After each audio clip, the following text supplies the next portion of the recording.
بسم الله الرحمن الرحيم. ليس على الضعفاء ولا على المرضى ولا على الذين لا يجدون ما ينفقون حرج إذا نصحوا لله ورسوله ما على المحسنين من سبيل والله غفور رحيم.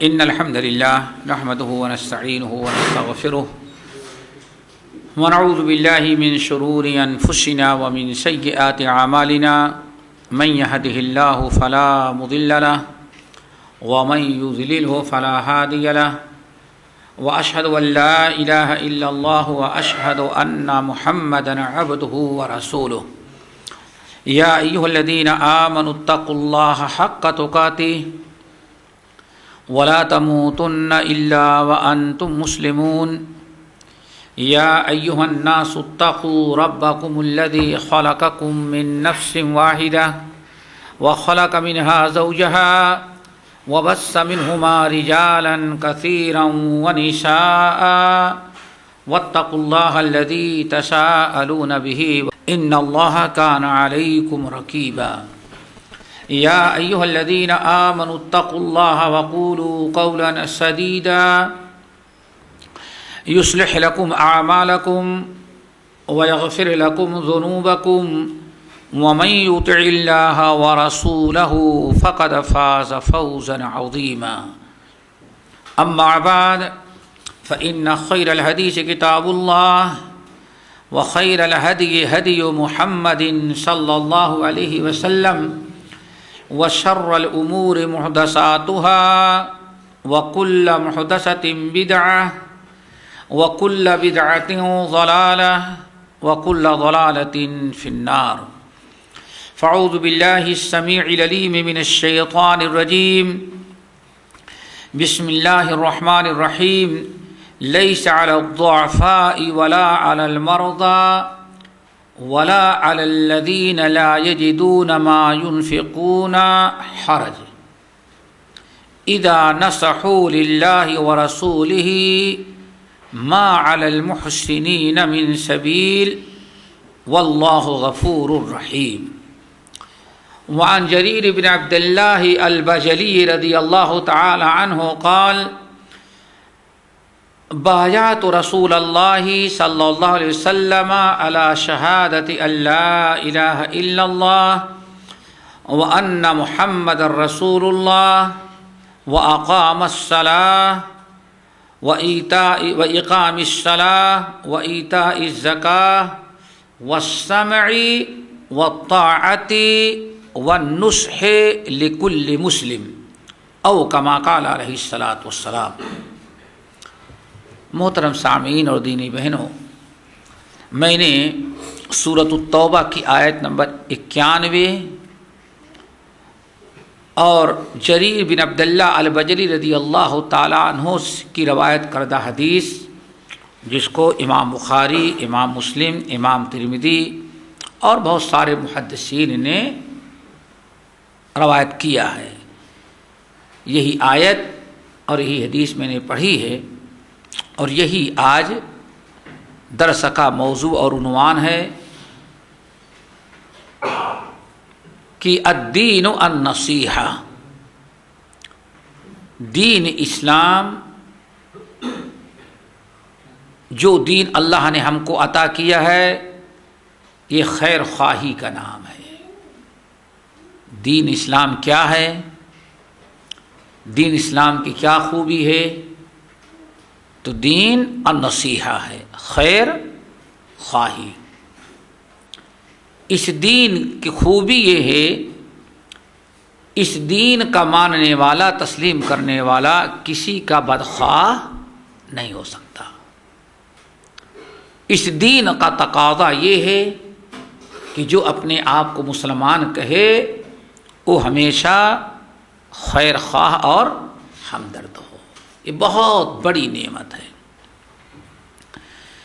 اسی لیے حضرت تمیم داری رضی اللہ تعالی عنہ سے امام ترمذی، امام مسلم، ابو داؤد، نسائی وغیرہ نقل کرتے ہیں کہ آپ نے فرمایا الدین النصیحہ، الدین النصیحہ، الدین النصیحہ.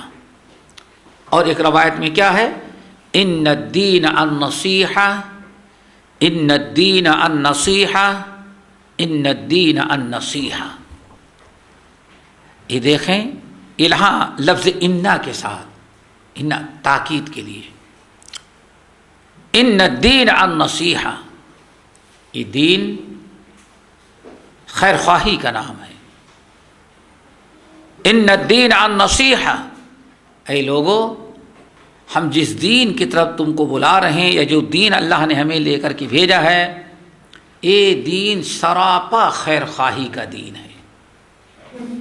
پھر تیسری مرتبہ آپ نے فرمایا ان الدین النصیحہ، لوگو یاد رکھو یہ دین خیر خواہی کا نام ہے. 3 مرتبہ آپ نے فرمایا ان الدین النصیحہ، ان الدین النصیحہ، ان الدین النصیحہ. جب آپ نے یہ بار بار 3 مرتبہ تاکید کے ساتھ فرمایا کہ دین نصیحت ہے، خیر خواہی کا نام ہے، خیر خواہی کا نام ہے، خیر خواہی کا نام ہے، تو صحابہ کرام نے کہا لمن ہی یا رسول اللہ، لمن یا رسول اللہ، یا رسول اللہ دین خیر خواہی کا نام ہے تو کس کے لیے، کس کی خیر خواہی؟ تو آپ نے فرمایا للہ ولکتابہ ولرسولہ ولأئمۃ المسلمین وعامتہم. دین خیر خواہی کا نام ہے. کس کی خیر خواہی کا نام ہے؟ للہ، اللہ کی خیر خواہی، ولکتابہ، اللہ تعالیٰ کی کتاب کی خیر خواہی، ولرسولہ، اللہ کے رسول کی خیر خواہی، ولأئمۃ المسلمین، مسلمانوں کا جو پیشوا، قائد اور رہنما، بادشاہ، حاکم ہو، اس کی خیر خواہی. نمبر 5 وعامتہم، تمام لوگوں کی، عام مسلمانوں کی بھی خیر خواہی. یہ خیر خواہی ہے. خیر خواہی کے لیے جو لفظ استعمال ہے وہ نصح ہے. عربی زبان میں یہ 2 چیزوں کے لیے استعمال ہوتا ہے. ایک ہے کہا جاتا ہے نصحۃ العسلہ، ایک انسان شہد نکالتا ہے، جب شہد نکالا جاتا ہے تو اس کے اندر بہت ساری فاضل چیزیں، غیر شہد بھی، چھتے کے بہت سارے ذرات، کبھی شہد کی مکھیاں بھی اسی میں پھنسی رہ جاتی ہیں. شہد نکالتا ہے تو ساری چیزیں آ جاتی ہیں. وہ شہد استعمال کے لائق نہیں رہتا جب تک کہ سارا کچرا اور غلاظت، فضول چیزیں نہ نکال دی جائیں. اس کو پھر کسی کپڑے میں رکھ کر کسی اور چیز میں اس کو اچھی طرح سے دبا کر کے صاف کر لیتے ہیں. صاف کر لیا، بالکل صرف شہد رہ گیا، تو عربی میں کہا جاتا ہے نصحۃ العسلہ. نصحۃ العسلہ، ہم نے شہد کو بالکل خالص کر دیا. اب صرف شہد ہے، شہد میں کسی چیز کی ملاوٹ نہیں، خالص بالکل. پہلا معنی کیا ہوا؟ خالص کرنے کے، خلوص کے، جس میں کوئی ملاوٹ نہ ہو. اور دوسرا معنی جہاں نصح استعمال ہوتا ہے، ٹیلر کے یہاں کپڑے آپ لے کر کے جائیں، ایک کپڑا آپ کا پہننے کے لائق نہیں ہوتا، ریڈی میڈ نہ ہوتا. ہاں، آپ نے کپڑا خریدا، بہت قیمتی کپڑا آپ نے خریدا، لیکن وہ کپڑا استعمال کے لائق نہیں. آپ ٹیلر کے ہاں لے جائیں، اب ٹیلر کے یہاں لے کے جاتے ہیں تو وہ آپ کا سائز لیتا ہے اور جسم کا ایک ایک حصہ ناپتا ہے، پھر اسی حساب سے اس کو کینچی سے کاٹتا ہے، کاٹنے کے بعد پھر مشین کی سلائی سے وہ کٹے ہوئے ٹکڑوں کو جوڑتا ہے، بالکل کاٹ چھانٹ کر کے تیار کر دیتا ہے، تو وہ آپ کے پہننے کے لائق ہوتا ہے۔ پھر آپ کا یہ قمیص، آپ کی یہ ٹوپی بنی، آپ کا یہ ازار، پھر یہ استعمال کے لائق۔ کیا مطلب ہوا؟ مختلف چیز ٹکڑوں کو جوڑ کر کے کام کے لائق بنا دینا۔ دوسرا معنی کیا ہوا؟ نصحت الثوب، ٹیلر جب کپڑا سل کر کاٹ کر کے ناپ کر کے کٹنگ کرے گا، کٹنگ کے بعد سلائی کرے گا، جب آپ کے پہننے کے لائق بنا دے گا تب کیا کہتا ہے ٹیلر؟ نصحت الثوب، ہم نے کپڑے کو سل کر کے آپ کے پہننے کے لائق بنا دیا۔ تو ایک معنی تو یہ ہوا، پہلا نصحت العسلہ، خالص کر دینا، اور دوسرا معنی نصحت الثوب سے کیا نکلا کہ مختلف چیزوں کو جوڑ کے کام کے لائق بنا دینا۔ شریعت کے اصطلاح میں نصیحت کہتے ہیں اپنے تمام بھائیوں کے لیے خالص ویسے ہو جانا جیسے شہد تمام کچرے سے خالص کر لیا جاتا ہے۔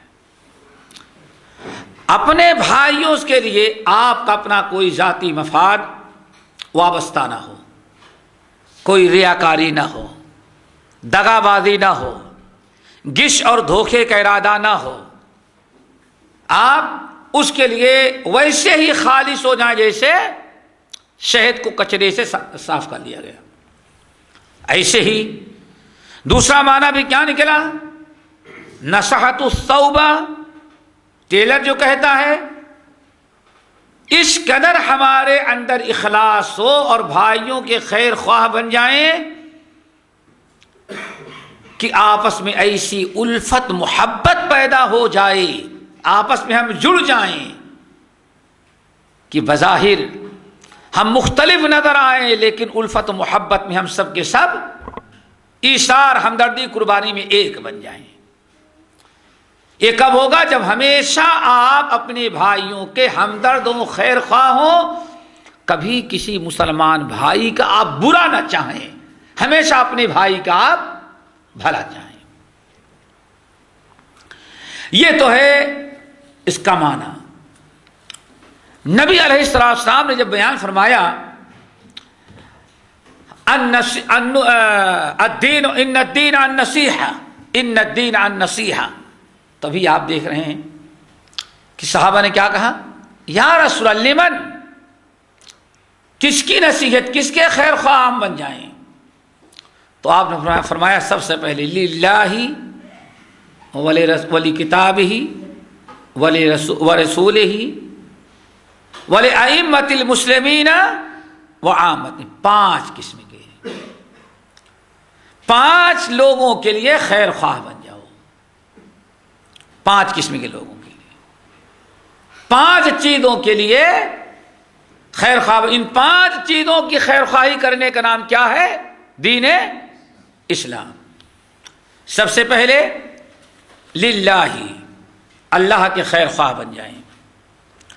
اللہ کے خیر خواہ بننے کا کیا مطلب ہے؟ اللہ کی خیر خواہی کیا ہے؟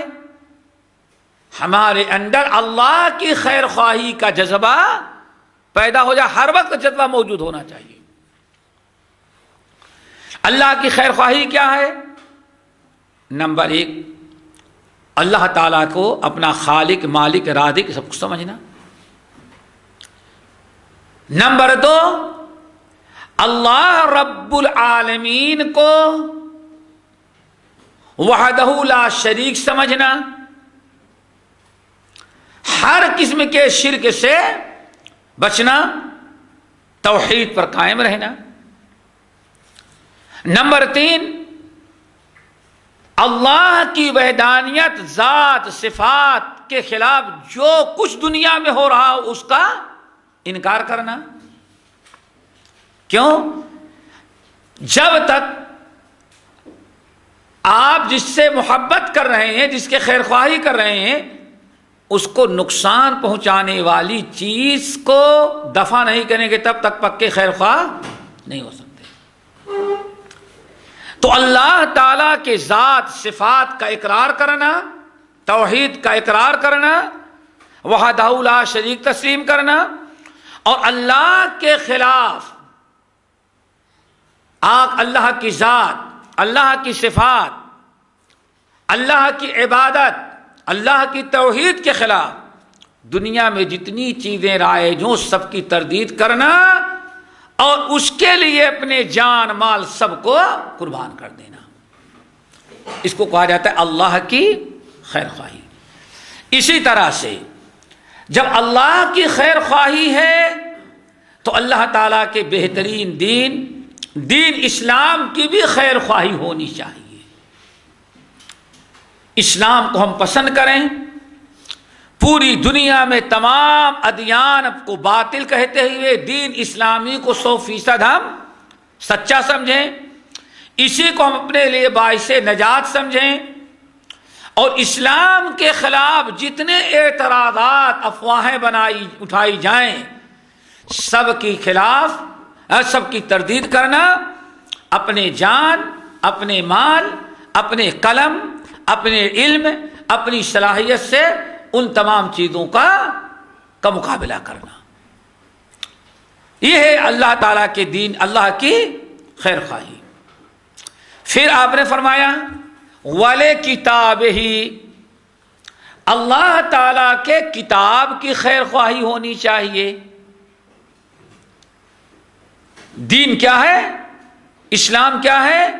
اللہ تعالیٰ کے دین، اللہ تعالیٰ کے کتاب کی خیر خواہی کرنا۔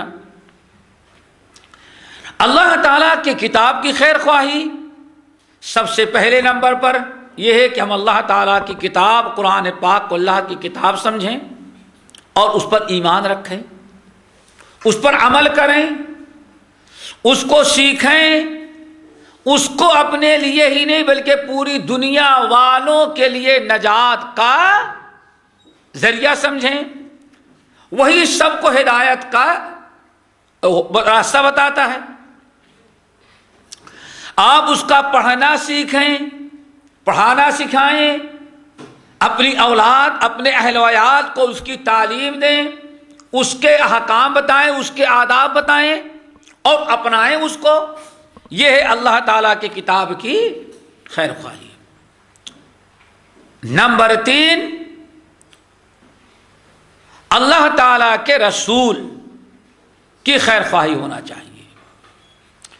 اللہ تعالیٰ کے رسول کی خیر خواہی کیا ہے؟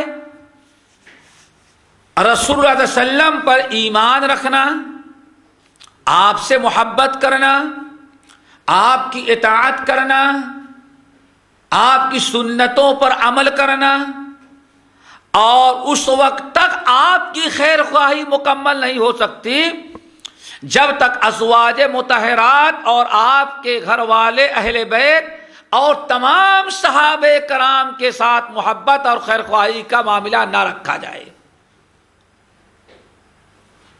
صحابہ سے جب تک محبت نہ ہو، آپ کے گھر والوں سے جب تک محبت نہ ہو، خیر خواہی مکمل نہیں ہو سکتی۔ پھر آپ کے خلاف، آپ کی لائی ہوئی شریعت کے خلاف، آپ کی سنتوں کے خلاف دنیا میں جتنے بھی اعتراضات کیے جائیں، جتنی بھی آوازیں اٹھائی جائیں، سب کا منہ توڑ جواب دیا جائے اور ان کی حمایت میں اپنے جان، مال، وقت، علم، صلاحیت، تمام چیزوں کو قربان کر دی جائے۔ یہ ہے رسول اللہ صلی اللہ علیہ وسلم کی خیر خواہی۔ رسول اللہ صلی اللہ علیہ وسلم کی خیر خواہی، آپ سے محبت، اطاعت، آپ پر ایمان، آپ کے اہل بیت، آپ کے صحابہ، آپ کی سنت، ان تمام چیزوں سے محبت ہو، حمایت ہو، اور یہ سمجھے کہ ہاں پوری کائنات میں سب سے اچھا طریقہ اگر ہے تو محمد صلی اللہ علیہ وسلم، آپ سے بہتر طریقہ کائنات میں کسی اور کا نہیں۔ اور یہ بھی سمجھنا چاہیے کہ قیامت تک آنے والے انسانوں اور جنوں کی نجات صرف آپ کی اطاعت و فرما برداری میں۔ نمبر 4، وَلِأَئِمَّةِ الْمُسْلِمِينَ، خیر خواہی۔ دین کس چیز کا نام ہے؟ خیر خواہی۔ جب تک خیر خواہ نہیں بنیں گے تب تک دین نہیں آیا آپ کے اندر۔ اب کس کی خیر خواہی؟ نمبر 4، وَلِأَئِمَّةِ الْمُسْلِمِينَ، ائمۃ المسلمین، ائمہ جمع ہے امام کی، یعنی امام المسلمین، امام المسلمین۔ امام المسلمین کس کو کہتے ہیں؟ امام المسلمین، امیر المؤمنین، خلیفۃ المسلمین، حاکم وقت، بادشاہ، ہمارا ملک کا سربراہ، یہ جو ہیں اللہ اس نے فرمایا ان کی بھی خیر خواہی ہونی چاہیے۔ جب تک ان کی خیر خواہی نہیں ہوگی، ان کی خیر خواہی کیا ہے؟ اللہ اکبر، ہر اچھی بات میں ان کی تائید کرنا، ہر اچھی بات میں ان کی تائید کرنا، ہر ان کا اچھا حکم شریعت کے جو مطابق ہو اس کو قبول کرنا، حتی الامکان ان کی اطاعت کرنا، ان کے حق میں دعائیں کرنا، ان کے خلاف بلا وجہ آواز نہ اٹھانا، ہمیشہ ان کو اپنے علم سے، اپنے اچھے مشوروں سے نوازنا، ان کی اطاعت کرنا، یہ سب ساری چیزیں کیا ہیں؟ ائمۃ المسلمین کے ساتھ خیر خواہی ہے۔ ہمیشہ یہ سوچیں کہ ہاں اس کی بھلائی، اس کو اپنے سے، اپنی ذات سے بھلائی پہنچانے کی آپ کوشش کریں، آپ ہمدرد ہو، آپ ان کی حد الامکان اطاعت کریں۔ اور یہ بڑی تاکید آئی ہے میرے بھائیوں کہ میں وقت اپنا بادشاہ، آپ کا جو سربراہ ہو، اس کی اطاعت، اس کی خیر خواہی، اس کی فرما برداری۔ ذرا دیکھیں کتنا اونچا، کتنا بڑا حکم اللہ تعالیٰ دیتے ہیں، الدین والنصیحہ۔ اے لوگوں، دین خیر خواہی ہی ہے اصل میں۔ اس دین کا سارا تقاضا کیا ہے؟ خیر خواہ بنے۔ کس کے خیر خواہ؟ اللہ کے، کتاب کے، رسول کے، اور اپنے مسلمانوں کے امیر اور امام اور خلیفہ کے، جو آپ کا حاکم ہو اس کے خیر خواہ بنے۔ یہ بہت تاکید آئی حدیث کے اندر، اللہ اکبر۔ امام بخاری، امام مسلم اور بہت سارے محدثین، اللہ اکبر، امام بخاری رحمۃ اللہ نے بہت سارے مقامات پر نقل کیا۔ جریر بن عبداللہ البجلی رضی اللہ تعالی عنہ کہتے ہیں کہ رسول اللہ علیہ وسلم سے میں نے اس بات پر بیعت کیا، کس بات پر؟ کہ شہادت یعنی اللہ کے وحدانیت پر، اشہد ان لا الہ الا اللہ، اور کس پر بیعت کیا؟ واشہد ان محمدا رسول اللہ، اللہ اکبر، واقام الصلاۃ، نماز قائم کرنے پر۔ توحید و رسالت کے بعد کس پر بیعت کیا؟ اقامت صلاح پر، اور وایتاء الزکاۃ، زکوٰۃ کے پابند، زکوٰۃ ادا کرنے پر۔ 4 چیزیں ہو گئی۔ اشہد ان لا الہ پر بیعت کیا، اور اشہد ان محمدا عبدہ ورسولہ پر بیعت کیا، اقام الصلاۃ، 5 وقتہ نماز کی پابندی کرنے پر بیعت کیا، وَإِيتَاءِ الزَّكَاةِ اپنے مال کی زکوٰۃ نکالنے پر بیعت کیا، یہ ارکان میں سے ہیں، ارکان اسلام میں سے، وَالسَّمْعِ وَالطَّاعَةِ اور ہم نے کس پر بیعت کیا؟ اپنے حاکم اور اپنے سربراہ اور قائد جو ہیں ان کے بات سننے اور ان کی اطاعت کرنے پر ہم نے اللہ کے رسول سے بیعت کی۔ اللہ اکبر! شہادتین توحید و رسالت، غور کریں، توحید و رسالت، اقامت صلاۃ، ایتاء زکوٰۃ کے ساتھ اللہ کے رسول نے کس چیز پر بیعت لیا؟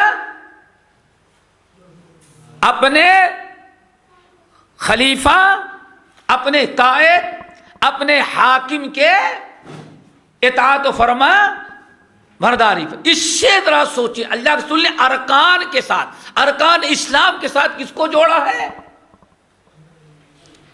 امیر المومنین، خلیفہ، حاکم وقت کی اطاعت و فرما برداری، باقاعدہ آپ نے اس پر بیعت لیا۔ وَالنُّصْحِ لِكُلِّ مُسْلِمٍ اور کس پر بیعت کیا؟ کہ ہر مسلمان کے ہم ہمدرد ہوں گے اور ہر مسلمان کی خیر خواہی کریں گے، ہم کبھی اپنے کسی مسلمان بھائی کی بدخواہی نہیں کریں گے۔ اللہ اکبر! میرے بھائیوں، نبی علیہ السلام نے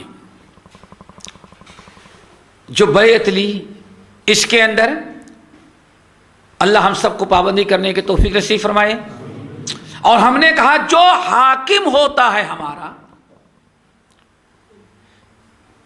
اللہ کے رسول صلی اللہ علیہ وسلم نے، اللہ اکبر، سوائے بخاری اور مسلم کے علاوہ تقریباً تمام محدثین نے حدیث نقل کیا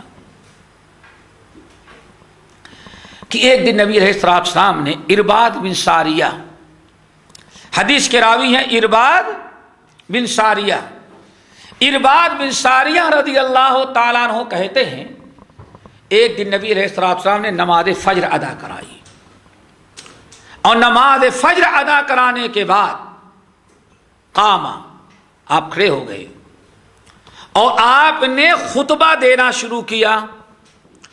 ایسا زبردست خطبہ آپ نے دیا، اس دن ایسا آپ نے خطاب کیا کہ ذرفت منہ العیون ووجلت منہ القلوب، ہم میں سے ہر انسان کا دل دہل گیا اور آنکھوں سے آنسو بہہ پڑے، ہر آدمی رونے لگا۔ ہم لوگوں نے کہا یا رسول اللہ کأنہا موعدۃ تو مودعین، معلوم پڑ رہا ہے کہ آپ الوداعی خطاب آج کر رہے ہیں، ایسا زبردست خطاب، آپ ہمیں وہ کچھ وصیت کریں۔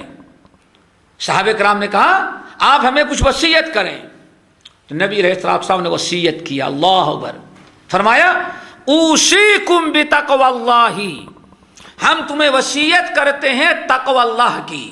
پہلی وصیت کیا ہے؟ اپنے اندر تقوی اللہ پیدا کرو، اور دوسری وصیت والسمع والطاعۃ، جو تم پر بادشاہ اور حاکم مسلط مقرر کیا گیا ہو اس کی اطاعت اور اس کی فرما برداری کرنا، اس کی باتوں کو سننا۔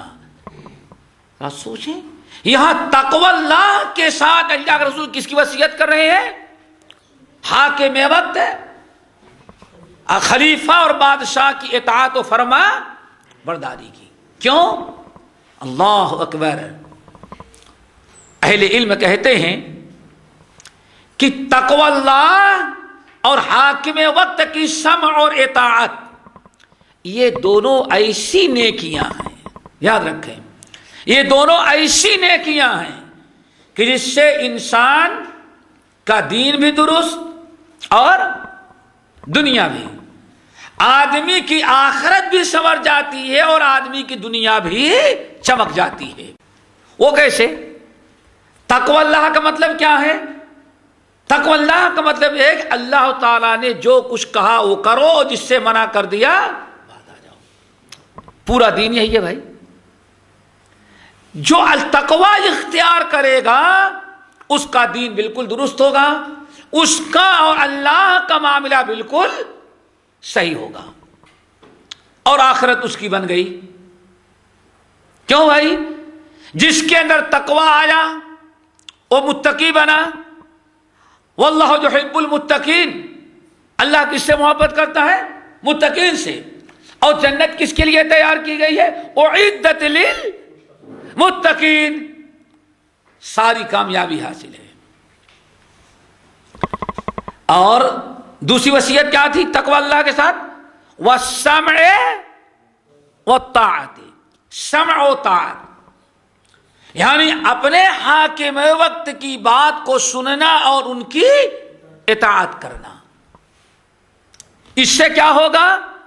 اللہ اکبر، اس سے آپ کی جان، آپ کا مال، آپ کا دین محفوظ رہے گا. آپ کا ملک امن و امان میں رہے گا، خوف حراست میں نہیں رہے گا.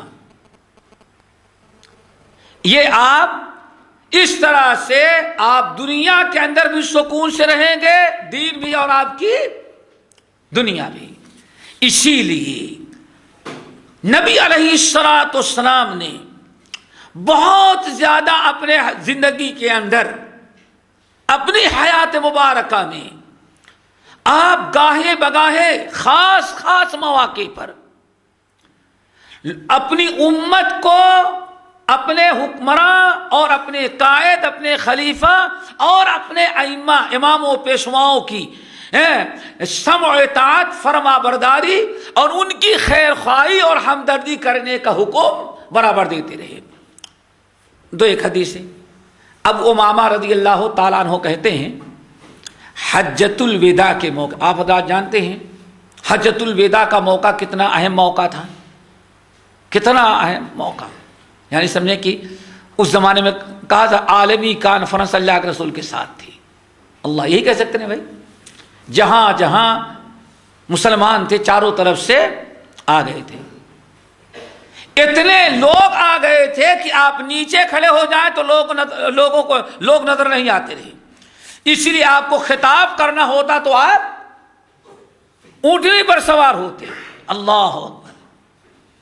حجۃ الوداع کے موقع پر آپ نے خطاب کرتے ہوئے فرمایا، یہ سنن ترمذی، ابن حبان، حاکم اور مسند احمد بن حنبل کی روایت ہے. ابو امامہ رضی اللہ تعالیٰ عنہ کہتے ہیں حجۃ الوداع کے موقع پر نبی علیہ السلام خطاب کرتے ہوئے فرمایا، یا ایھا الناس، اے مسلمانوں، اتقوا اللہ ربکم، اللہ تعالیٰ سے ڈرو جو تمہارا رب ہے. دیکھیں کس کا حکم دیا گیا؟ تقوی اللہ کا. وصلوا خمسکم، اور 5 وقتہ نماز کی پابندی کرتے رہنا. وصوموا شہرکم، اور رمضان کے روزے کا اہتمام کرنا، پابندی سے رکھنا. وَأَدُّوا زَكَاةَ أَمْوَالِكُمْ، اور اپنے مال کی زکوٰۃ دیتے رہنا. یہ سب ارکان خمسہ ہی ہے نا، ارکان. اتقوا اللہ ربکم، اے لوگو تم اپنے رب سے ڈرتے رہنا. وصلوا خمسکم، 5 وقتہ نماز کی پابندی کرنا. وصوموا شہرکم، ماہ رمضان کا روزہ رکھنا. وَأَدُّوا زَكَاةَ أَمْوَالِكُمْ، اور اپنے مالوں کی زکوٰۃ نکالتے رہنا. وَأَطِيعُوا ذَا أَمْرَكُمْ، اور اپنے پیشواؤں اور امیروں حکمرانوں کی اطاعت کرتے رہنا. اللہ اکبر. اتنی تاکید، پھر نتیجہ کیا نکلے گا؟ کیا ملے گا تم کو؟ یاد رہا، غور کرو.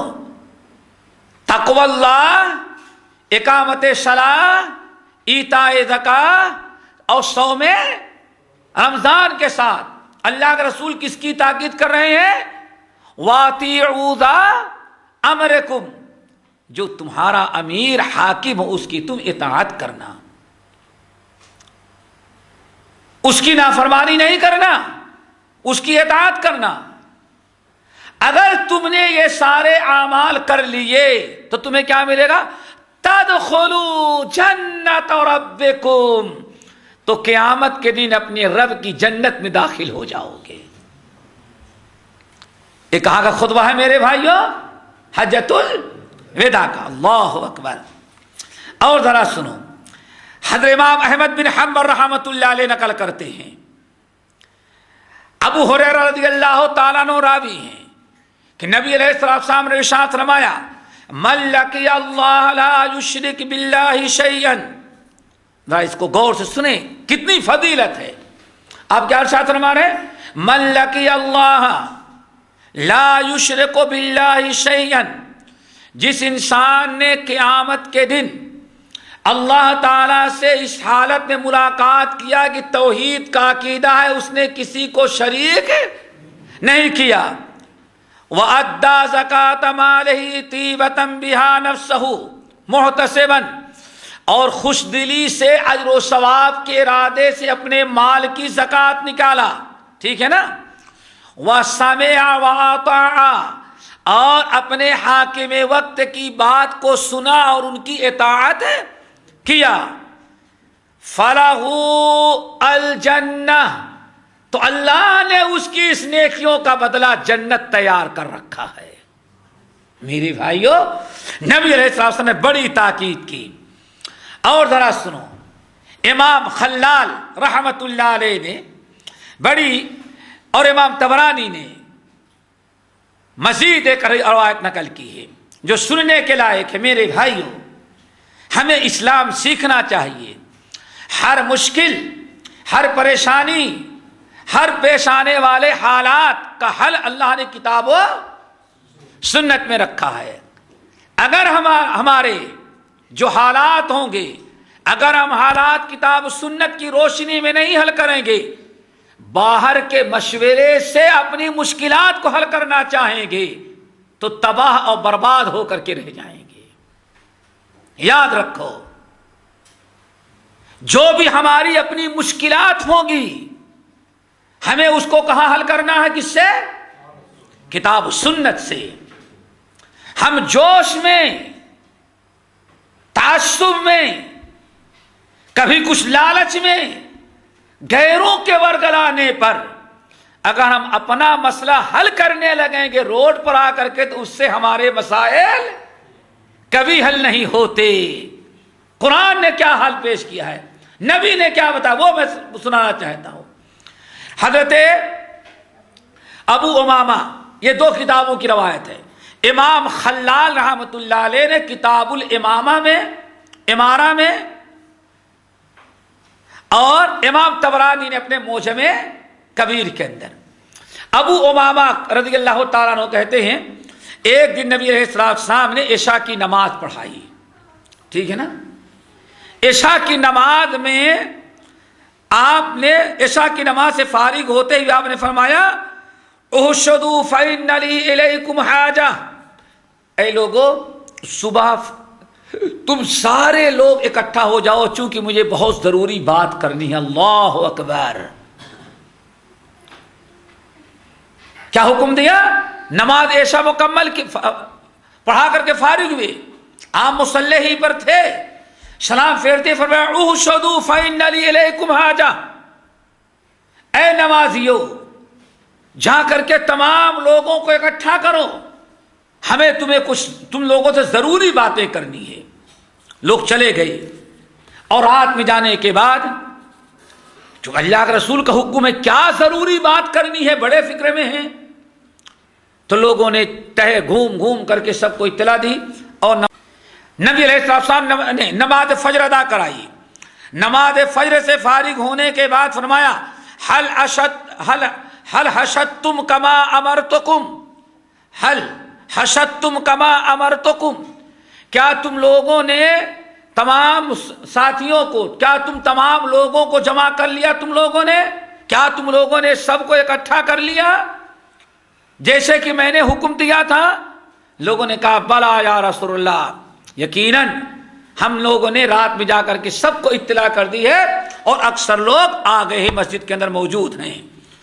آپ نے فرمایا سنو اعبدوا اللہ ولا تشرکوا به شیئا، اعبدوا اللہ ولا تشرکوا به شیئا، اعبدوا اللہ ولا تشرکوا به شیئا. 3 مرتبہ فرمایا ایک اللہ کی عبادت کرتے رہنا، اللہ کے ساتھ کسی کو شریک نہ کرنا 3 مرتبہ فرمایا.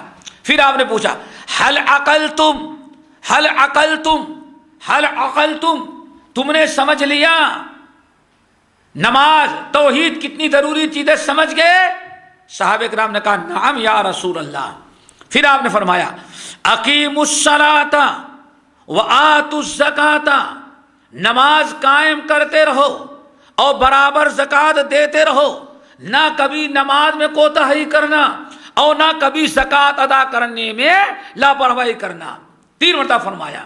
پھر آپ نے پوچھا حل عقلتم، کیا تم لوگوں نے سمجھ لیا؟ عقل میں بات آ گئی. ہم لوگوں نے کہا بلا یا رسول اللہ. پھر آپ نے فرمایا اسمعوا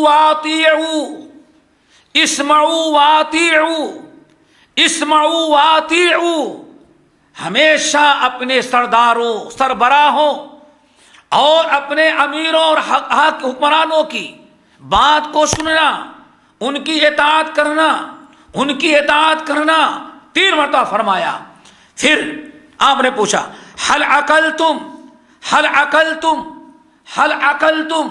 بات سمجھ میں آ گئی، عقل میں بات آئی کہ نہیں آئی؟ 3 مرتبہ آپ نے پوچھا. ہم لوگوں نے کہا بلا یا رسول اللہ. ابو امامہ رضی اللہ تعالیٰ عنہ کہتے ہیں جب آپ نے عشاء کے بعد اعلان کیا بھائی سب لوگوں کو اکٹھا کرو، ہمیں بہت ضروری بات کرنی ہے، تو ہم لوگوں نے سوچا شاید کوئی آج فجر میں اللہ شروع کرے گے تو اب ظہر تک خوب طول طویل لمبی باتیں کرے گے، بڑی اہم جو آج تک آپ نے نہیں کیا ہوگا، اور یہی چند باتیں ختم کر کے آپ نے چھوڑ دیا. بس 3 باتیں. ایک، اللہ کی عبادت کرو، روزے نماز کی پابندی کرو، واسمعوا واطیعوا، اور اپنے سرداروں، اپنے حکمرانوں اور بڑوں خلیفہ اور اماموں کی کیا کرو؟ بات سنو، اطاعت کرو. کہتے ہیں اللہ رسول تو خاموش ہو گئے. اب میں نے غور کرنا شروع کر دیا. کہتے ہیں آخر میں اس نتیجے پہنچا فَإِذَا أَجْمَعَ لَنَا الْأَمْرَ كُلَّهُ، دنیا اور آخرت دونوں کی کامیابی اللہ کے رسول نے ہمارے سامنے کھول کر کے رکھ دیا. اللہ تعالی ہمیں کتاب و سنت سمجھنے کی توفیق نصیب فرمائے. حضرت زید بن ثابت رضی اللہ تعالیٰ عنہ، بہت طویل حدیث ہے لیکن ہم ادھر طویل پوری حدیث نہیں بیان کرنا چاہتے، مختصر ہی ہے. کہتے ہیں نبی علیہ السلام نے فرمایا نظر اللہ امرأ سمع مقالتی فحفظها ووعاها. آپ نے فرمایا اللہ تعالیٰ میری اس امتی کو تر و تازہ ہرا بھرا رکھے، خوش رکھے، جو میری بات سنتا ہے، یاد کرتا ہے، پھر غیروں کو پہنچا دیتا ہے تاکہ غیر بھی اس سے فائدہ اٹھائیں. پھر ہو سکتا، آپ نے فرمایا ہو سکتا ہے جس کو تم پہنچا رہے ہو وہ تم سے زیادہ علم رکھنے والا ہو، وہ زیادہ اس حدیث سے فائدہ اٹھائے. آپ نے بہت ساری باتیں بیان کی. پھر آپ نے فرمایا ثلاث لا یغل علیہن قلب امرئ مسلم. اللہ اکبر. آپ نے فرمایا 3 چیزیں ایسی ہیں جن پر مسلمان کا دل کبھی کوتاہی نہیں کرتا. 3 چیزیں ایسی ہیں جس سے مومن کا دل جن 3 چیزوں سے کبھی اختلاف نہیں کرتا. وہ کیا ہیں؟ نمبر 1 اخلاص العمل للہ. مومن اگر سچا مومن ہے تو اس کا دل ہمیشہ جو بھی نیک کام وہ کرتا ہے اس کا دل صرف اللہ کے لیے راضی ہوتا ہے، دکھلاوے کے لیے نہیں. دوسری چیز کیا ہے؟ وہ مناصحت ولاۃ الامر. ایک سچا مومن کبھی اپنے حکمرانوں کی خیر خواہی میں کوتاہی نہیں کرتا. اپنا جو امیر اور حاکم ہوگا کبھی اس کو فائدہ پہنچانے، اس کی خیر خواہی اور ہمدردی میں کوتاہی نہیں کرتا. ہمیشہ مومن کا دل اپنے سربراہ، اپنے حکمرانوں سے محبت کرتا ہے، ہمدرد ہوتا ہے اور ہمیشہ ان کی خیر خواہی کرتا ہے. نمبر 3 ولزوم الجماعت. کبھی اپنی جماعت کو نہیں چھوڑتا. یہ 3 چیزیں ہیں. اللہ اکبر. جبیر بن مطعم رضی اللہ تعالیٰ عنہ کہتے ہیں، مسند احمد بن حنبل، ابن ماجہ، طبرانی وغیرہ، جبیر بن مطعم ابن عدی رضی اللہ تعالیٰ عنہ کہتے ہیں کہ نبی علیہ السلام کو میں نے مسجد خیف میں، اب مسجد خیف کہاں ہے؟ منی میں، منی کی جو بڑی مسجد اس کا نام مسجد خیف، مسجد خیف میں نبی علیہ السلام کو ہم نے خطاب کرتے ہوئے سنا۔ آپ کیا فرما رہے تھے؟ نظر اللہ عبدا سمع مقالتی، اللہ خوش رکھے، ہرا بھرا رکھے میرے اس امتی کو جو میری بات کو سنتا ہے، اس کو یاد رکھتا ہے اور اس کی حفاظت کرتا ہے، اور جو لوگ نہیں سنے ہیں میری سنی ہوئی بات کو ان تک پہنچا دیتے ہیں۔ ممکن ہے کہ سنانے والے سے زیادہ وہ علم حدیث سے فائدہ اٹھائے جس کو سنایا گیا ہے۔ پھر آپ نے فرمایا ثلاث لا یغل علیہن، تین قسم کی چیزیں ہیں، ایک مومن کا دل کبھی ان کے وفاداری میں کوتاہی نہیں کرتا۔ ایک اللہ تعالیٰ کے ساتھ اخلاص کے ساتھ عمل کرنے میں، دوسرا اپنے بڑوں اور حکمرانوں اور ائمۃ المسلمین جو ہیں ان کی خیر خواہی میں، نمبر 3 ولزوم جماعتہم، اور اپنے ان کی جماعت جو ہوتی ہے، جماعت المسلمین جو اپنے مسلمان برادری ہوتی ہے، ان سے کبھی وہ علیحدگی نہیں اختیار کرتا۔ یہ بہت ساری حدیثیں ہیں، ہم نے یہ چند حدیثیں نقل کی ہیں جس میں بات آئی ہے کس کی؟ اپنے سربراہ، اپنے حکمراں، اپنے امیر، اپنے خلیفہ جو ہمارے مسلمان ہوتے ہیں، ہمیشہ ان کی خیر خواہی ہونی چاہیے۔ اب یہاں ایک بات ہے اور بتائیے، بہت ساری حدیثیں اس سلسلے میں ہیں اور وقت کا بڑا تقاضا ہے کہ ان احادیث کو دیکھا جائے۔ رسول اللہ صلی اللہ علیہ وسلم، اللہ اکبر، آپ نے تاکید کیا، دیکھو اپنے بڑوں کی بات سنو، اطاعت کرو، پھر کو یاد رکھو ہمارے بعد تم پر ایسے لوگ مسلط ہوں گے جو تعرفونہا و تنکرونہا، ان کی بہت باتیں اچھی ہوں گی اور بہت باتیں کیا ہوں گی؟ بری ہوں گی۔ بہت سارے فیصلے جائز ہوں گے، بہت سارے فیصلے کیا ہوں گے؟ ناجائز ہوں گے۔ صحابہ نے کہا اچھا، تو اس کا مطلب پھر ہم لوگ کھڑے ہو جائیں تلوار لے کر کے، ہاں روڈ پر آ جائیں گے، اس کے توڑ کر کے اس کو گرفتار کر کے قتل کر دیں گے، پھر اپنے پسند کا ایک خلیفہ ہم لوگ بنا دیں گے؟ اللہ رسول ہی چاہیے نا۔ کیوں؟ ہم کو وہ چاہیے جو 100% اچھی بات کہے، اور آپ بتا رہے ہیں ایسے لوگ ہوں گے جو صحیح بھی باتیں کہیں گے اور غلط، تو اس کا علاج یہی ہے، افلا ننازع، ہم لوگ کھڑے ہو کر کے اسے ہٹا دیں، بھگا دیں۔ اللہ رسول فرمایا نہیں، اللہ اکبر، جب تک کلی طور پر کافر ہندو نہ بن جائے تب تک اس کو اس سے چھیننے کی کوشش نہیں کرنا۔ اللہ اکبر۔ اگر وہ نماز ہے، نماز قائم کر رہا ہے ملک کے اندر، لوگوں نماز پڑھنے کی اجازت دے رہا ہے، لوگوں کے لیے دین کی اجازتیں دے رہا ہے، اگر وہ برائی سینکڑوں چیزیں وہ غلط کرے تو اللہ کے رسول نے فرمایا خبردار، اس کی اطاعت سے ہاتھ نہیں کھینچنا اور اس کے خلاف اس کی بغاوت نہیں کرنا، اس کے خلاف کھڑے نہیں ہو جانا۔ کیوں؟ اللہ اکبر، نبی علیہ السلام منع فرما رہے ہیں۔ اس کی وجہ کیا ہے؟ تمام علماء، تمام اہل علم، قرآن، حدیث، صحابہ، تابعین، چاروں امام، مجتہدین، یہ کوئی اختلافی مسئلہ نہیں بتا رہے ہیں، اتفاقی مسئلہ سب کا۔ سوال ہے کہ ایسا کیوں، اس کے خلاف کیوں نہ کھڑے ہو جائیں؟ تو اللہ کیوں نہ کھڑے ہو جائیں؟ تو اس کی وجہ یہ بتائی گئی کہ جتنا اس سے اگر تمہاری قوم کو تمہیں کچھ نقصان پہنچ رہا ہے، اگر تم کھڑے ہو جاؤ گے تو اس سے بھی زیادہ نقصان ہو۔ اور تجربہ کر لیں، آپ تجربہ کر لیں، اللہ کے رسول نے کس قدر ہمیں نصیحت کی تھی. کھڑے تو ہو جاؤ گے لیکن میں کھڑے ہونے کی اجازت نہیں دیتا. صحابہ کرام نے کہا یا رسول اللہ اگر اس کی آدمی گھس کر کے ہمارے گھر بھی ہم کو مارے جبھی تو اللہ اس وقت بھی کھڑے نہ ہو جائے. آپ نے فرمایا صبر کر لینا تمہیں ثواب ملے گا لیکن جو شر ہے اس سے بڑے شر سے تم بچ جاؤ گے. ایک دوسری حدیث میں آیا اللہ رسول نے دیکھو گے وہ تم کو چھوڑ کر کے دوسروں کو ترجیح دے گا تم پر اور تم سے زیادہ دوسروں کو چاہے گا. اللہ اکبر. اور تم پر ظلم بھی کرے گا. اس وقت ہم کیا کریں؟ اللہ اکبر. تو نبی علیہ السلام نے ارشاد فرمایا کتنی پیاری بات. آپ نے فرمایا دیکھو اس وقت اگر تمہیں مار دیں تو صبر کر لینا, اللہ تعالیٰ سے دعا کرنا, تمہیں صبر کا اجر و ثواب ملے گا. لیکن اگر صرف تم پر ظلم کیا اور تم کھڑے ہو جاؤ گے اور دو چار کو او لے کر کے تو ہو سکتا ہے وہ آدھے ملک کو بمباری کر کے تباہ کر دے گا. پھر کیا ہوگا؟ ایک دو کو تکلیف اگر صبر کر لے تو پورا ملک محفوظ رہے گا.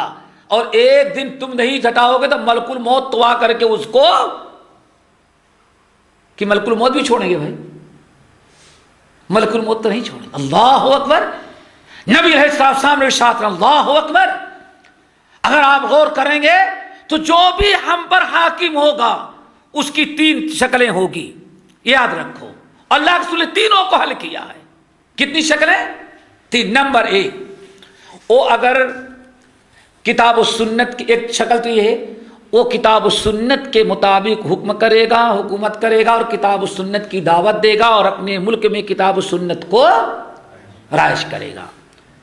اللہ رسول صلی اللہ علیہ وسلم ارشاد فرماتے جب کتاب و سنت کی وہ شریعت کے مطابق دعوت دے تو اس کی ہر بات جو کتاب و سنت اور شریعت کے مطابق ہوگی اس کی اتباع کرنا تم پر فرض ہے, مخالفت جائز نہیں. نمبر 2 وہ ملک کو چلانے کے لیے ممکن ہے کچھ ایسے قانون پاس کرے کہ آپ کو تکلیف تو ہو رہی ہے, آپ کو نقصان ہو رہا ہے, لیکن بہرحال بظاہر کتاب و سنت کے کسی نص سے اس کا حکم ٹکرا نہیں رہا ہے. روڈ پر پاس کر دیا, روڈ پر کوئی قانون پاس کر دیا بھئی یہاں گاڑی کھڑو گے تو 25 روپے مخالفہ, سگنل توڑو گے تو اتنا مخالفہ. اللہ اکبر. اگر ملکیت آگے لیٹ ہو گئی تو اس پر اتنا غرامہ. یہ ایسا حکم ہے تو دنیاوی حکم لیکن کتاب و سنت سے ٹکرا نہیں رہا ہے. یہ ایک نظام کو سدھارنے کے لیے ان کی نیتیں کچھ بھی ہوں لیکن بظاہر کیا ہے نظام کو درست کرنے کے لیے. تو ایسے ان کے قوانین جو اسلام سے ٹکرا نہ رہے ہو, کفر و شرک نہ ہو, ان کی اس بات کا ماننا بھی ضروری ہے. کیوں؟ قرآن پاک سورۃ النساء یا ایھا الذین آمنوا اطیعوا اللہ واطیعوا الرسول واولی الامر منکم, اے ایمان والو اللہ کی اطاعت کرو, رسول کی اطاعت کرو اور جو تمہارے حاکم ہو ان کی بھی اطاعت کرو. اللہ ہمیں حکم دے رہا ہے. نمبر 3 تیسری شکل کیا ہوگی؟ وہ شریعت کے خلاف حکم دے. کس کے خلاف؟ شریعت کے خلاف حکم دے. وہ شریعت کے خلاف قانون پاس کریں. تب کیا اللہ رسول نے فرمایا کہ شریعت کے خلاف. پھر صحابہ نے کہا اچھا اس کا مطلب کہ جب شریعت کے خلاف کوئی حکم اعلان کرے گا تو ہم کھڑے ہو جائیں اس کو اور جا کر اس کی گردن مارے یا پکڑ کے چوراہے پر لائیں اس کو سولی پر لٹکائیں. ہاں اللہ رسول نے خبردار نہیں ایسا نہیں کرنا. اللہ اکبر. ایسا نہیں کرنا. پھر کیا کرنا ہے آپ کو؟ پھر کیا کرنا ہے آپ کو؟ اللہ رسول نے فرمایا اب تمہارے لیے 2 شکلیں ہیں. اللہ وما ارسلناک الا رحمتا. دیکھا کتنا بہترین حل موجود ہے کتاب و سنت کے اندر. ہم لوگ جوش میں زیادہ ہوش کھو جاتے ہیں اور ہم کسی چیز کے مستقبل کے انجام پر غور نہیں کرتے. کیوں؟ سیاست غالب آ جاتی ہے, کرسی کی محبت غالب آ جاتی ہے. آپ کو اس سے کوئی تکلیف پہنچی ہے, آپ کو موقع ملا پورا انتقام لے, لیکن یہ نہیں سوچتے ہم اپنا انتقام لے کر کے اپنے دل کو تو ٹھنڈا کر لیں گے، لیکن اس کا انجام کیا ہوگا؟ کھانا جنگی ہوگی۔ اگر کچھ نہیں ہوگا تو کسی غیر قوم کے ملک کو ہمارے اوپر انجام کو سوچو پہلے، جوش میں نہیں ہے، ایک معاملہ نہیں ہے، اس پر غور کرو۔ اللہ کے رسول نے جو ہدایت دی، اگر اس شریعت کے خلاف کوئی بات کہے تب یا رسول اللہ اٹھ کے کھڑے ہو جائیں گے ہم اور اس کو سیدھا کریں گے، اس کو گرفتار کریں گے، سولی پر لٹکائیں گے۔ اللہ اکبر۔ اللہ نے فرمایا نہیں، اب دو شکلیں تمہارے سامنے۔ اللہ اکبر۔ پہلی شکل کیا ہے؟ آپ نے ارشاد فرمایا اگر تمہارے اندر استطاعت ہے، طاقت ہے تو تم پہنچ جاؤ۔ کیا کرو؟ جاؤ اس کے پاس، اس سے ملو اور اس کو نصیحت کرو۔ کیا کرو؟ اور اس کو بتاؤ کہ ہاں یہ چیز کیا ہے، غلط ہے، یہ شریعت کے خلاف ہے، یہ اسلام کے خلاف ہے۔ آپ اس کو بتائیں اور آپ اس سے مل کر کے یا اس کو کسی بھی صورت سے پہنچا کر کے، ممکن ہے کہ جو قانون پاس کیا ہو سکتا ہے اس کے پاس علم ہی نہ ہو کہ حلال ہے یا حرام۔ ایسے بہت سارے حادثے، ہاں میں نے ابھی مغرب میں بتایا، نظام حیدرآباد 23 بیویاں تھیں، کتنی؟ 23۔ ہاں، اور جتنے درباری مولوی تھے سب حضور حضور۔ ایک اہل حدیث عالم آئے، پہلی مرتبہ وہاں پہنچے، مولانا ولایت علی صادق پوری پٹنہ کے رہنے والے پہنچ گئے وہاں، وہ آتے تو انہی کی تقریر ہوئی، تقریر بڑی مزیدار تھی، بہت لوگوں نے اچھا سنا، کیوں زندگی میں پہلی مرتبہ قال اللہ وقال رسول سنا۔ تو یہ سکندرآباد بازو میں ایک ڈسٹرکٹ ہے، بڑا زبردست عالم آیا، بڑی پیاری تقریر کی۔ حضور نظام نے کہا اس کو دربار میں لاؤ، ہمارے دربار میں تقریر کراؤ۔ دوسرے دن دعوت دی گئی، پہنچ گئے تو درباری مولویوں نے کہا کہ مولانا تقریر ذرا سنبھل کی کہ حضور نظام صرف جنت کی حوروں کی صفت سننا چاہتے ہیں، کوئی اور چیز پسند نہیں کرتے۔ ان کو صرف کیا سنا رہا؟ جنت کی حوریں۔ ارے ان کو جنت جہنم کچھ نہیں بتا رہا، حضور نظام بہت نازک مزاج ہیں، بس جنت کی صفات اور خوبیاں بیان کرتے جاؤ۔ مولانا کو کسی نے بتا دیا کہ 23 بیوی ایک ساتھ میں اس کے پاس ہے۔ مولانا گئے، قرآنی آیات پڑھے، آخرت، اور پھر آ کر کے حلال حرام۔ اب نظام رونے لگا تقریر سن کر کے۔ ارے عذاب قبر کو سن کے کون نہیں؟ مرنے کے بعد یہ محل ایک کرسی چھوڑ کر کے وہاں قبر میں جانا ہے جہاں اس سے پہلے تمہارے باپ دادا اور سب کے بڑے بڑے لوگ جا چکے ہیں۔ بہرحال پوری باتیں بتائی۔ اللہ اکبر۔ آخر میں لائے کہ اسلام میں 4 عورت سے بیک وقت 4 عورت سے زیادہ شادی جائز نہیں۔ نظام رو پڑا، کہا کہ جتنے درباری مولوی ہیں سب نمک حرام ہیں، آج تک ہم کو بتایا ہی نہیں تھا، ولیمے میں سب یہی پیش بے ایمان تھے۔ دیکھا آپ نے، بیچارہ 23-24 شادی بیوی رکھا ہے، لیکن کیا ہے علم ہے؟ آج زندگی میں پہلی مرتبہ اہل حدیث عالم آ کے ان کو بتا رہا ہے۔ اسی وقت طلاق دیا اور پھر ان کی شادیاں کرائی اور 4 کو اپنے پاس رکھا۔ تو ایک مثال تھی، بہت ساری چیزیں ایسی ہو سکتی ہیں کہ اس نے جو قانون پاس کیا ہو سکتا ہے اس کو علم نہیں ہو۔ آپ بتائیں گے، مشورہ دیں گے، اسلام پیش کریں گے تو وہ قبول کرے گا۔ اللہ کے رسول قبول کر لے تو تم کو بھی ثواب ملا، اس کو بھی پورے ملک کو فائدہ ہوا، اور اگر قبول نہ بھی کیا تو تمہارا جو اپنا فریضہ تھا وہ تم نے اللہ، اور کیا چاہیے بھائی، پورا کر دیا۔ پھر اللہ کے رسول نے فرمایا اور اگر تمہارے اندر طاقت ہی نہیں اور تم پہنچ کر کے سمجھا نہیں سکتے تو دوسری شکل یہ کہ جو اس نے غلط قانون پاس کیا ہے اس کو دل سے برا سمجھنا اور اللہ تعالیٰ سے دعا کرنا۔ ممکن ہے تمہاری دعا سے اللہ تعالیٰ اس کو ہدایت دے، اگر نہیں ہوگا تو آخرکار ایک دن چھوڑ کر کے اس کو چلا جانا ہے۔ ہم نصیحت خیر خواہ بنیں، سمجھ گئے نا؟ اسلام نے یہ حل رکھا ہے، لیکن مسئلہ یہ ہے کہ جوش سے کام نہ لیا جائے، غور و فکر کیا جائے۔ تب ایک بات ہم بتاتے ہیں، ذرا سوچو کہ آخر اس قسم کے حالات جو لوگ پیدا کرتے ان کا انجام و نتیجہ کیا ہوتا ہے؟ کون سی خیر خواہی ملک کی ترقی، لاکھوں کروڑوں اربوں خربوں سینکڑوں جانیں جاتی ہیں اور اربوں خربوں، تھوڑی سی دولت نہیں، کروڑوں اربوں خربوں کی پراپرٹی اور جائیداد جو ہے تباہ، اور کیوں؟ اسی میں لٹیرے ہوتے ہیں، اور ملک کے وفادار نہیں ہوتے، وہ ذاتی معاملات ہوا کرتے ہیں، اس میں کوئی کرسی کے لالچ میں ہوتا ہے، کوئی ایسا موقع آیا تو لوٹ مار کرنے میں دلچسپی رکھتا ہے، اپنا انتقام لینے میں۔ اس لیے اسلام نے ان تمام چیزوں کو ناجائز قرار دیا اور فرمایا کہ السمع والطاعہ۔ میرے بھائی کون ایسا ہے آپ کہیں گے نہیں فلاں کے اندر یہ عیب ہے، فلاں کے اندر یہ عیب ہے۔ حضرت علی رضی اللہ تعالیٰ عنہ سے ایک صاحب کہنے لگے علی تمہاری حکومت میں خامی ہے۔ کہا کیوں؟ کہا ابو بکر کو دیکھو کیسی حکومت کیے، عمر کو دیکھو کیسے حکومت کیے، عثمان کو ذرا دیکھو، لیکن آپ نے دیکھا کتنی خامی آپ کے اندر ہیں، آپ کیا کرتے ہیں حکومت پر کرسی پہ بیٹھ کر کے، آپ ان چیزوں کو مٹا نہیں سکتے۔ علی رضی اللہ تعالیٰ خوب غور سے سنے، پھر اس کو کہا سنو، اصل میں ابو بکر، عمر اور عثمان نے جو حکومت کی تھی تو ان کی رعایا میں ہم جیسے لوگ تھے، ہم جیسے لوگ تھے، اور ہماری باری آئی تو تم جیسے بے ایمان لوگ پیدا ہو گئے۔ تم اگر اس وقت جو مسلمان تھے ویسے بن جاؤ تو آج ہم ابو بکر عمر بن جاتے ہیں۔ اللہ اکبر۔ خلیفہ اموی کے پاس لوگ آئے بڑا اعتراض کر رہے ہیں، ارے تمہارے اندر یہ عیب ہے، وہ عیب ہے، وہ عیب ہے، فلاں نے یہ کیا، فلاں نے یہ کیا۔ کہاں کی تم کو معلوم نہیں؟ وہ لوگ نیک تھے تو اللہ تعالیٰ نیک امیر بھی ان پر مسلط کرتا تھا۔